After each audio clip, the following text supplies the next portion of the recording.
दोस्तों, होली का त्योहार हिंदू धर्म में बहुत ही हर्षोल्लास के साथ मनाया जाता है।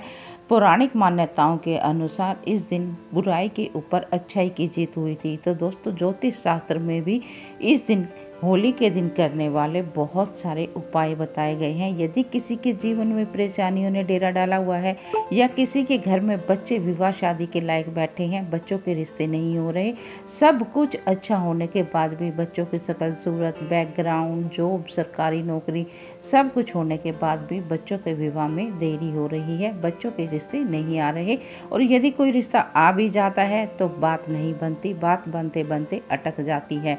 तो दोस्तों, इस तरह की परेशानियों से यदि कोई बच्चा गुजर रहा है या माँ बाप परेशान हो रहे हैं, तो आज मैं होली के दिन करने वाला एक बहुत ही अचूक उपाय बताऊंगी। इस उपाय के करते ही आपके बच्चे के विवाह में जो भी बाधाएं आ रही हैं, वो सभी बाधाएं दूर हो जाएंगी। दोस्तों, मैं ज्योतिषाचार्य सुमन कौशिक और मैं जो भी उपाय बताती हूँ वो सभी उपाय आजमाए हुए उपाय होते हैं।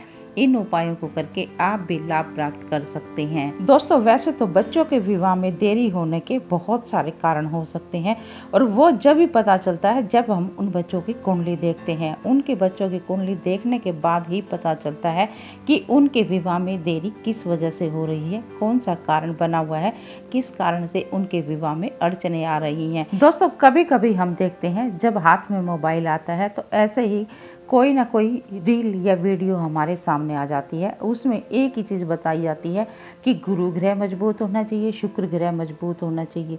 लेकिन दोस्तों, कई बार ऐसा भी देखा जाता है कुंडली में लगने से ही पूर्ण अस्त हो जाता है।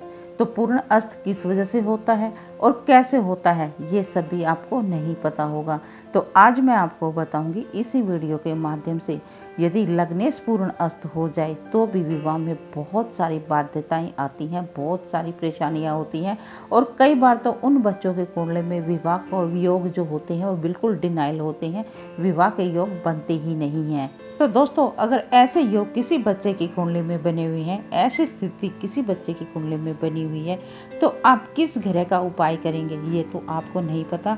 वो तो फिर कुंडली देखने के बाद ही पता चलेगा कि किस ग्रह के उपाय करने हैं, किस ग्रह को मजबूती देनी है। ऐसे में आप शुक्र ग्रह को मजबूती दे लो, गुरु ग्रह को मजबूती दे लो, तो वो कोई काम नहीं आएगी। वो फिर कुंडली को आपने विश्लेषण करवाना ही पड़ेगा, किसी अच्छे ज्योतिषी के पास आपको जाना जरूर पड़ेगा।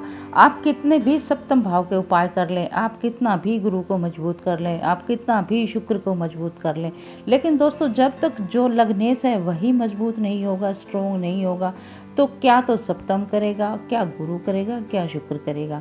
दोस्तों, कोई भी मांगलिक कार्य तो तभी होता ना जब व्यक्ति स्वयं मजबूत होता है, स्वयं ठीक होता है। तो दोस्तों, आपने लग्नेश कैसे देखना है अब मैं आपको ये बता देती हूँ। आपके बच्चे की कुंडली का जो पहला भाव होता है, पहला घर जो होता है, उसमें जो गिनती लिखी हुई है आपको उस गिनती को देखना है। आपके बच्चे की कुंडली में यदि 1 नंबर या 8 नंबर गिनती लिखी हुई है तो 1 नंबर का जो स्वामी होता है वो मंगल होता है और 1 नंबर की जो राशि होती है वो मेष राशि होती है, 8 नंबर की वृश्चिक राशि होती है। इन दोनों का स्वामी मंगल होता है। तो आपको मंगल के उपाय करने पड़ेंगे। और मान लो 2 नंबर लिखा हुआ है या 7 नंबर लिखा हुआ है, तो 2 नंबर जो होती है वो राशि वृष होती है, 7 नंबर होती है तुला राशि होती है। इन दोनों का स्वामी शुक्र होता है। तो इनको मजबूत करने के लिए आपको शुक्र के उपाय करने पड़ेंगे। और मान लो 3 नंबर या 6 नंबर लिखा हुआ है, तो 3 नंबर मिथुन राशि होती है और 6 नंबर कन्या राशि होती है। ये दोनों राशियां बुध की राशि होती हैं।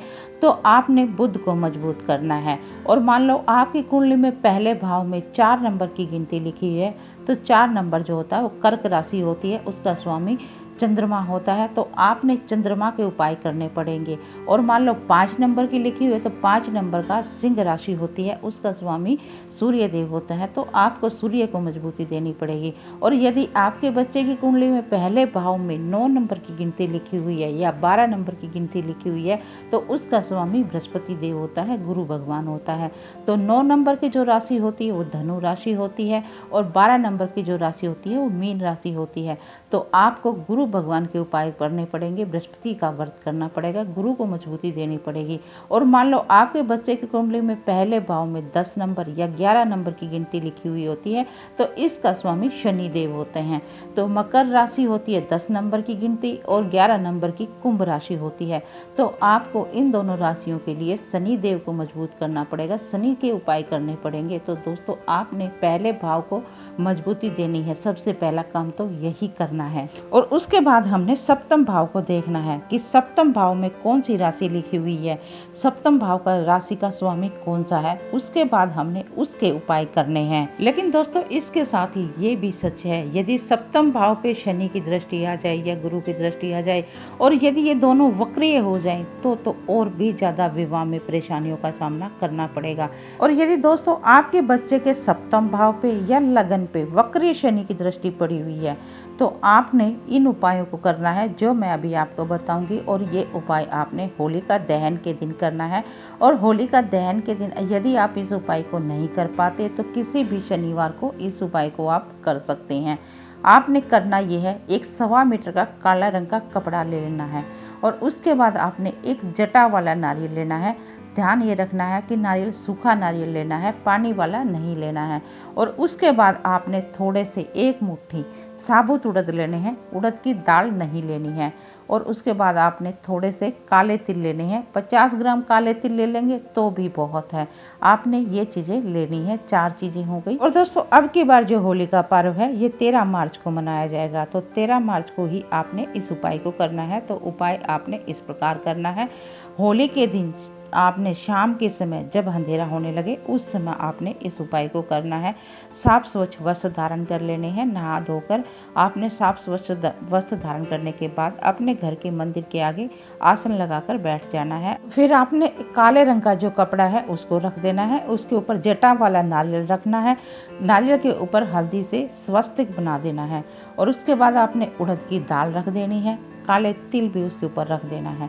आपने फिर इन सब की एक पोटली बना देनी है और पोटली बनाने के बाद आपने भगवान विष्णु के आगे प्रार्थना करनी है और नरसिंह भगवान के आगे आपने प्रार्थना करनी है कि मेरे बच्चे की कुंडली में विवाह संबंधित जो भी दोष है, मेरे बच्चे के विवाह में जो भी अड़चने आ रही हैं, आप उन अड़चनों को दूर करें और मेरी मनोकामना को शीघ्र अतिशीघ्र पूर्ण करें, मेरे बच्चे के विवाह के शीघ्र योग बने। इस प्रकार की आप कृपा करें कि हे भगवान मेरे बच्चे की कुंडली में ग्रहण दोष, काल सर्प दोष, नजर दोष, जो भी दोष है वो सब दोष दूर हो जाएं।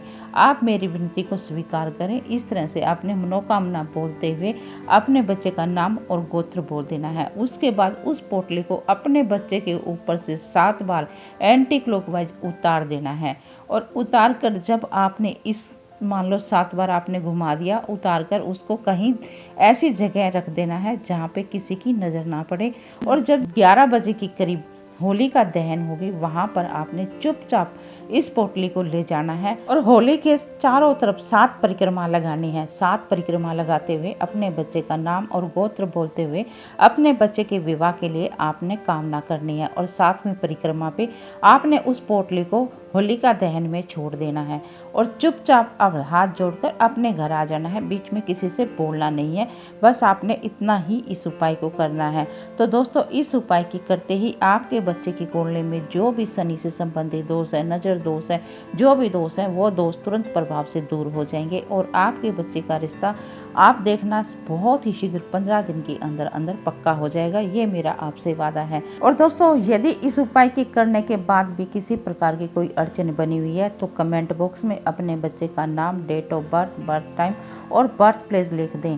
मैं आपके बच्चे की कुंडली देखकर कोई ना कोई उपाय बताने की अवश्य ही कोशिश करूंगी। इसके साथ ही यदि आप कुंडली का विश्लेषण करवाना चाहते हैं तो मेरा व्हाट्सएप नंबर मेरे हर एक वीडियो में होता है, वहां पर आप मुझसे संपर्क कर सकते हैं। और यदि आपको ये उपाय अच्छा लगा हो, ये जानकारी अच्छी लगी हो तो वीडियो को लाइक और चैनल को सब्सक्राइब अवश्य ही कर दें। आपका किया गया एक सब्सक्राइब हमारे हौसले को बढ़ाता है। और इसके साथ ही इस जानकारी को किसी ज़रूरतमंद के साथ अवश्य ही शेयर करें। तो चलिए मिलते हैं अगले वीडियो में एक नई जानकारी के साथ।